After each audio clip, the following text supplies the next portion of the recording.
Aku teringat masa kecil-kecil kan, memang aku suka makan yogurt. Dan kalau ke pasar raya, aku memang akan suruh lah mak aku atau bapak aku untuk beli yogurt.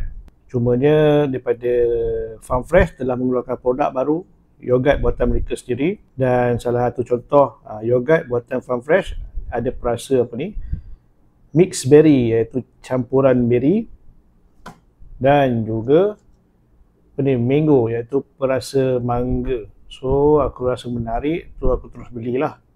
Tak apa, aku nak try buka satu, iaitu Farm Fresh yogurt mango macam ni. Daripada mango lah, so aku nak try buka. So dekat atas dia ada sudu dia. So dia tulis apa ni? The good bacteria from yogurt can maintain digestive efficiency and help especially in the morning. Maksudnya bagus untuk perut lah kan, untuk usus perut. Oh macam ni rupanya. Kat luar nampak kuning kan? Oh, kat kuning mango dia dekat bawah. Kat atas ni yogurt dia lah. Okey, kita try. Okey, aku nak try. Wow. Aku nak rasa dulu.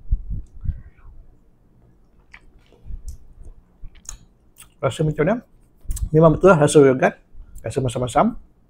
Aku nak ambil mango kat bawah. Okey, dapat. Aku nak rasa.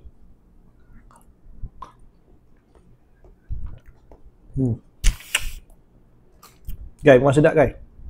So pada korang yang berminat nak makan yogurt kan, daripada rasa mango macam ni ataupun mixed berries macam ni daripada Farm Fresh, sila klik link yang diberikan. Okay, bye.